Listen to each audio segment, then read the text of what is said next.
انہیں بتائیے کہ اگر پردہ تعلیم یا ترقی کی راہ میں رکاوٹ ہوتا تو مسلم مرد ہم تمام انسانوں کے آخری پیغمبر، جی ہاں آخری پیغمبر محمد صلی اللہ علیہ وسلم کی بیوی حضرت عائشہ سے اسلام کے بارے میں علم حاصل نہیں کرتے۔ اگر پردہ تعلیم اور ترقی کی راہ میں رکاوٹ ہوتا تو لاکھوں مسلم خواتین کو عربک لینگویج میں قرآن اور محمد صلی اللہ علیہ وسلم کی حدیث یاد نہ ہوتی۔ اگر پردہ ترقی اور تعلیم کی راہ میں رکاوٹ ہوتا تو مسلم لڑکیاں اعلیٰ سے اعلیٰ تعلیم حاصل نہیں کرتی۔ اگر پردہ ترقی اور تعلیم کی راہ میں رکاوٹ ہوتا تو مسلم لڑکیاں اور عورتیں پردے میں رہ کر جاب یا بزنس نہیں کرتی۔ اگر پردہ ترقی اور تعلیم کی راہ میں رکاوٹ ہوتا تو آج مسلمان اتنے پڑھے لکھے نہ ہوتے، کیونکہ ماں ہی تو بچوں کا پہلا اسکول ہوتی ہے نا۔ اگر پردہ ترقی اور تعلیم کی راہ میں رکاوٹ ہوتا تو آج زمانے نے اتنی ترقی نہیں کی ہوتی، کیونکہ یہ سب ترقی کی شروعات کرنے والے مسلمان ہی تھے۔ یہ سب معلوم ہے نا آپ کو؟ کس نے روکا ہے بتانے سے؟ بتاتے کیوں نہیں؟ بتائیے نا۔ حجاب یا برقع پہننے کے کیا کیا فائدے ہیں، اس پر یہ نفرتی لوگ بالکل بھی بات نہیں کرتے، کیونکہ اس سے ان کی پول کھل جائے گی۔ لیکن آپ بات کیجئے اپنے نان مسلم بھائیوں اور بہنوں کو ایک مثال کے ذریعے حجاب یا برقع پہننے کے فائدے سمجھانے کی کوشش کریں۔ ان سے سوال کیجئے کہ کووڈ کے دوران آپ نے اپنے ہاتھ، چہرے اور پورے جسم کو کیوں چھپایا تھا؟ تو وہ جواب دیں گے کہ کووڈ کے وائرس سے بچنے کے لیے۔ تو پھر ان سے سوال کیجئے کہ ہم تمام انسانوں کو پیدا کرنے والا ایک اکیلا رب اللہ گناہوں، برائیوں اور بربادیوں کے بے حیائی کے وائرس سے بچانے کے لیے پردے کا حکم دیتا ہے، تو اس میں غلط کیا ہے؟ مسلم خواتین اللہ کے حکم پر عمل کرنے کے لیے پردہ کرتی ہیں، اس سے سب سے پہلے وہ اپنے آپ کو بری نظروں سے بچا لیتی ہے۔ اس طرح ایک بڑے ریزن پر عمل کرتے ہوئے سوسائٹی کو ریپ جیسے بڑے جرائم سے بچانے میں بڑی مدد حاصل ہوتی ہے۔ ایک پرسکون اور ترقی یافتہ سماج کے لیے اس سے بڑے بھی کوئی فائدے ہو سکتے ہیں؟ ذرا سوچئے، غور کیجئے۔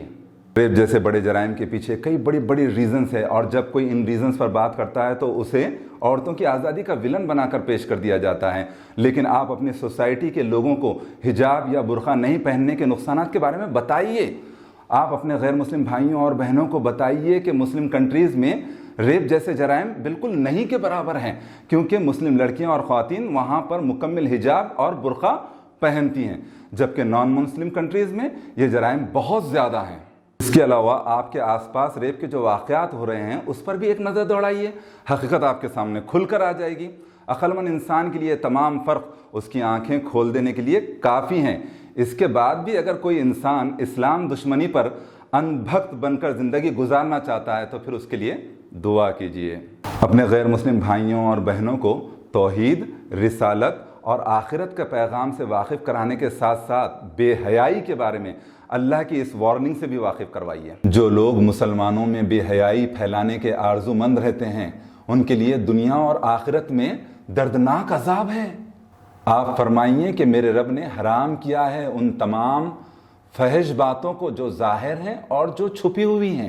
اپنے غیر مسلم بھائیوں اور بہنوں کو آخری پیغمبر محمد صلی اللہ علیہ وسلم کے اس فرمان سے بھی واقف کروائیے کہ جب کسی قوم میں کھلے عام فحش ہونے لگ جائے تو ان میں ایسی بیماریاں پھوٹ پڑتی ہیں جو ان سے پہلے کے لوگوں میں بالکل بھی نہیں تھی۔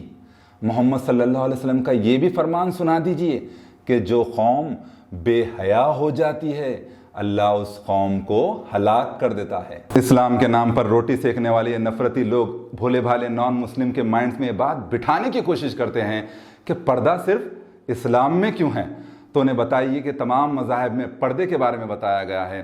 اس موقع پر میں آپ کو ہندوازم کے کچھ ریفرنس بتاتا ہوں۔ ویدوں میں بھی حجاب کا ذکر ہے۔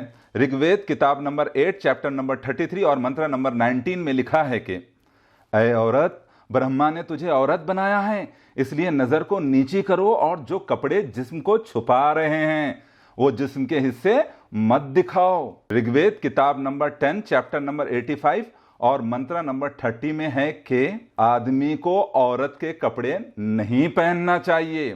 مہاویر چرترا پارٹ نمبر 2 اور پیج نمبر 71 میں لکھا ہے کہ رام شریمتی سیتا سے کہتے ہیں پرشورام اپنے بزرگ ہیں، آپ اپنی نظر نیچی کرو اور پلوں کو سر پر ڈھانک لو۔